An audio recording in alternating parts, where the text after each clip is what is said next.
2024. Okay, so, hello everyone. Hello again.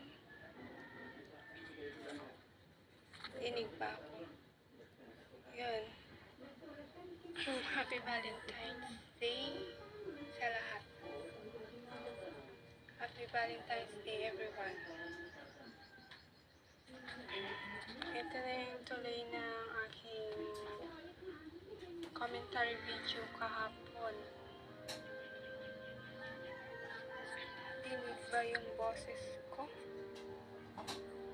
Okay, so ituloy natin.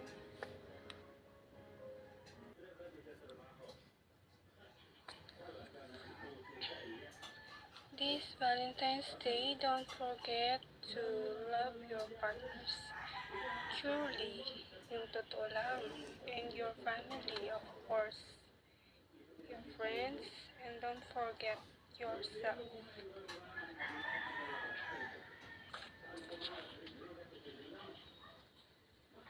Don't forget yourself, syempre. Kasi wala ka man sa isang relasyon, ang importante, pinapahalagahan mo ang iyong sarili. Kasi minsan, mamahalin ka nila kasi nakikita nila na may pagpapahalaga ka sa iyong sarili. At huwag kalilimutan ang iyong pamilya. Kasi kahit sino pa ang kasama mo sa labas ng inyong bahay, uuwi at uuwi ka pa rin sa pamilya mo. At sila ang una at huling taong makakatulong sa iyo sa mga problema mo. Sa ngayon o sa mga parating na problema. Pero, stop muna ako sa topic na yan.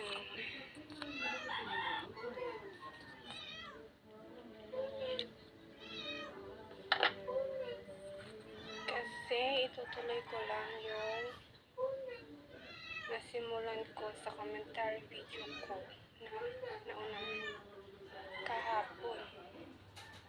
So gusto ko lang idagdag doon na sana magtulungan na lang sana ang mga nasa katungkulan ngayon at iwasan na ang bangayan sa walang kwentang bagay.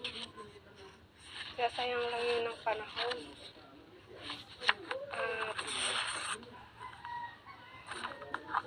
At syempre, pag nasayang ang panahon, hindi na ito babalik.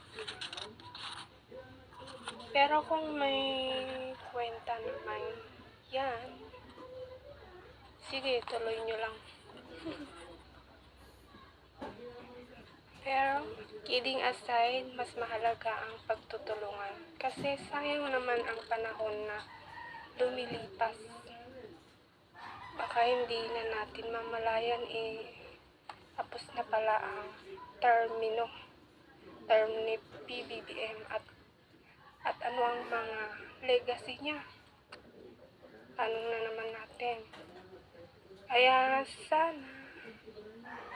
sana maalala niyo talaga yung mandato ng mga Pilipino nung siya ay nanalo. Kumusta na yung Masagana 99? Ano ang mga nakapaloob dito? Exciting ata yun. Exciting yun para sa mga magsasaka at mga pamilya nila. Ano kaya tong Masagana 99 nito?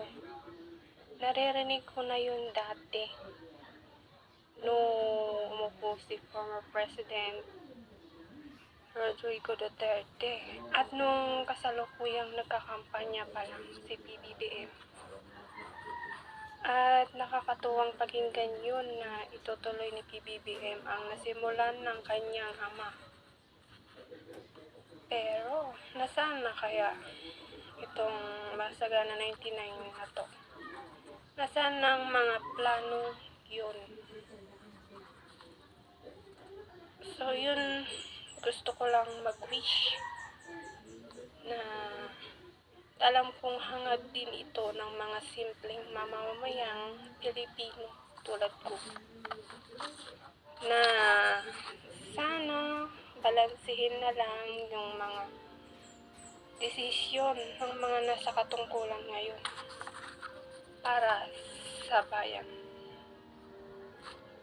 para sa ikauunlad ng ating bayan.